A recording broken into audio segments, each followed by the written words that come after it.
پوښتنه به کوو د ډي جي ایس پي آر دغه پریس کانفرنس ته په کوم نظر ګورئ دا کومې خبرې چې وکړې علب خان وی ډي جي ایس پي آر خو نن ډېر واضحه پیغام ورکړو ځکه چې هغه په پریس کانفرنس کې څه ووي نو بس کولو اوس د خیبر پښتونخوا عوامو له پکار دي چې دغې ته سوچ وکړي دغې ته فکر وکړي ځکه چې یو ډي جي ایس پي آر یو ذمه دار کس دی او هغه ډېر کولو وویل چې د اپریشن خلاف چې کوم دي د پي ټي آی قیادت د خیبر پښتونخوا صوبایي حکومت دا د اپریشن خلاف دی دا د افغانستان نه چې کوم دي خیرات غواړي د افغانستان نجات غواړي او هغه خلک سپورټ کوي علب خان دی کم خلک چې په دې خاوره د امن مطلب دار مخالف دي کم خلک چې په پاکستان کې واردات کوي غواړي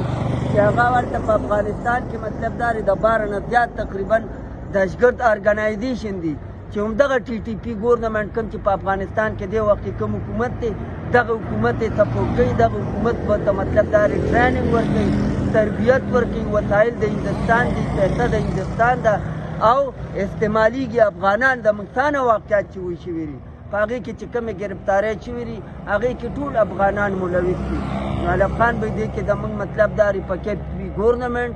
او پی ټي آی قیادت ته ډېر کلو پیغام دی کلو چې باقي په لار شي فوج مزید مطلب داري چې دا ډرامې نه برداشت کوي چې ته په اسمبلی کې کینې غلطه بیانیه جوړه په فوج باندې غلط الزامات لګې هلته د اپریشن مرسته کې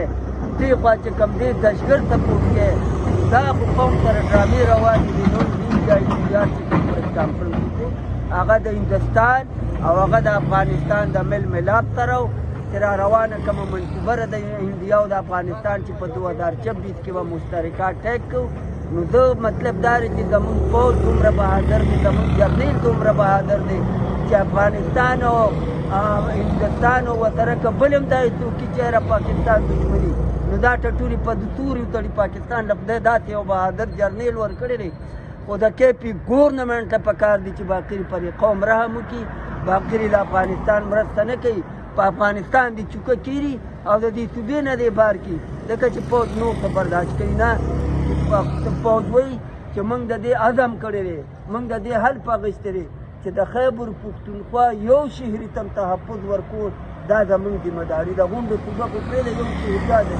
او د هغې باوجود هم چې د خیبر پښتونخوا عوام ریاست سره او فوج سره ودرېږي نه نو دا بیا د خاورې سره هم زیاتېري دا د قام سره هم زیاتېري او د خلکو له پکار دي باقي چې د کې پي موجوده ګورنمنټ چې کوم دی چې دننه په کمره کې کیني یو څه وایي او بار کیني په سټیج باندې کومې ډرامې روانې دي علب خان به نو هغه زه تا ته نشم ویل ته پنجاب ته لاړې نن معافي غواړې او سند ته روانې ما ته وښایې قوم له څه کوي نو دا نن چې کوم پریس کانفرنس ته هم ټولې دغه اشارې وي او اشارې څه چې کولو مطلب دا دی تر اوسه پورې د پاکستان تاریخ کې وګورو یو یار یو سیاسي جومات ډایرکټ نوم نه دی اخیستی سیاسي عناصر یې ویلي دي خو یو جومات یې ډایرکټ نه دی یاد کړی نن یې پي ټي آی تا ته ډایرکټ یاده کړه نن یې پي ټي آی صوبایي حکومت تا ته ډایرکټ یاد کړ نو علب خان مې په دې کې دا قوم نور څه غواړي د دې نه خو ډایرکټ وینا نوره نیسي چې بهی دا صوبایي حکومت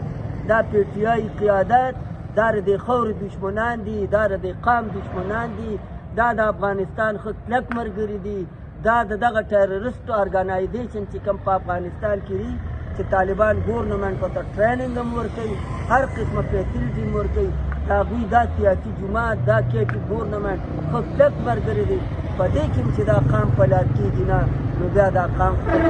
خپلو بچو